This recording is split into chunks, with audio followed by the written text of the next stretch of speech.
Bonjour YouTube, c'est un plaisir de vous retrouver aujourd'hui et aujourd'hui je fais un bilan des 3 premiers épisodes de Burn the Witch. En même temps aujourd'hui je vais sortir une vidéo aussi sur la saison 3 de Damnashi, le premier épisode. Il est actuellement 1 h du matin quand j'enregistre cette vidéo, j'espère que ça va vous plaire.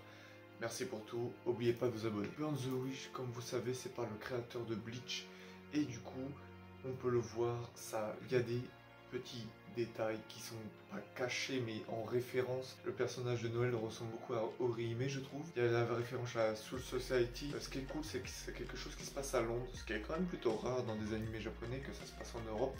Et je trouve ça c'est une bonne idée. Il y a un double monde, évidemment. C'est le même style que Bleach. Le mentor, ça me fait penser à Urahara.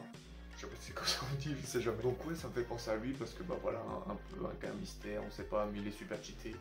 Exactement, donc il y a plein de petites références à Bleach et c'est quand même vraiment sympa parce que Bleach c'est de la balle. Si vous l'avez jamais vu, foncez parce que franchement Bleach c'est ouf.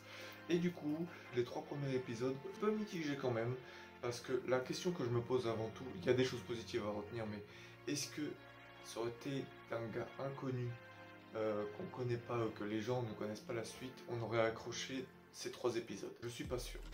Parce que on peut voir quand même que c'est très rushé. Encore une fois, c'est vraiment un nouveau style de ces dernières années, c'est que ça rush, il manque des trucs. Par exemple, la transition de l'épisode 1 à l'épisode 2, j'ai pas compris, j'étais paumé, je me suis dit, mais on a loupé un truc, on a quitté l'épisode 1 en pleine action, c'est moi qui suis fou. Donc je pense que ça a été très rushé et j'ai vu des commentaires qui m'ont confirmé qu'il y a beaucoup de rush. Des fois je suis un peu perdu et ce qui nous donne à 1 ou 2 scènes perdre de valeur à cause de ça.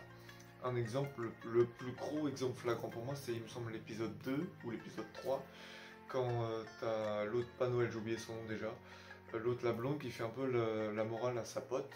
Oui, elle commence à faire oui, c'est pas un conte de fées, on a un peu nos destins dans notre main. Enfin, je comprenais pas trop ce qu'elle disait et je trouvais que la scène n'était pas du tout marquante parce que elle parlait, mais il n'y avait aucune logique par rapport à ça. Elle racontait rien, il n'y avait rien à raconter, rien à en tirer, quasiment rien, à part le fait que oui, il faut pas s'attacher au dragon.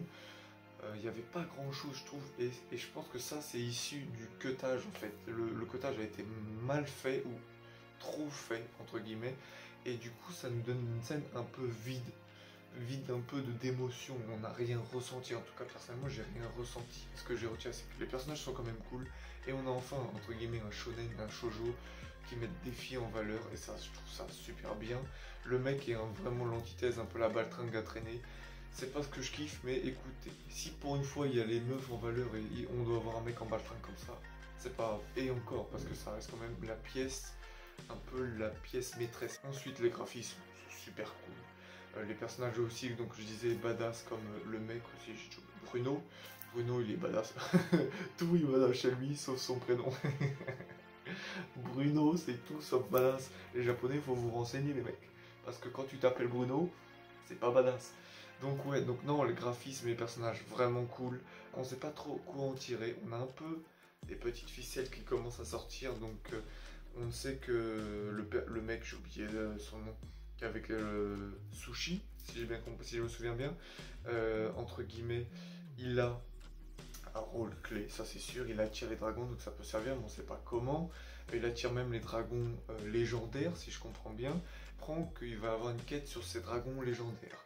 Et ce que je trouve dommage, c'est qu'on comprend ça au bout du 3e épisode, mais au 1er et au 2e épisode, ils auraient pu plus nous introduire le monde complètement, comment ils ont arrivé leur pouvoir et tout. Aussi un truc que j'ai oublié de dire qui est référence basique à Bleach, c'est les techniques avec leur numéro, je sais pas, numéro 66, truc carré comme ça et tout. C'est un animé cool à regarder, j'ai regardé les 3 épisodes d'affilée, j'ai pris un bon moment, c'était vraiment cool de voir des petits détails, je vais dire, des petits détails à droite à gauche.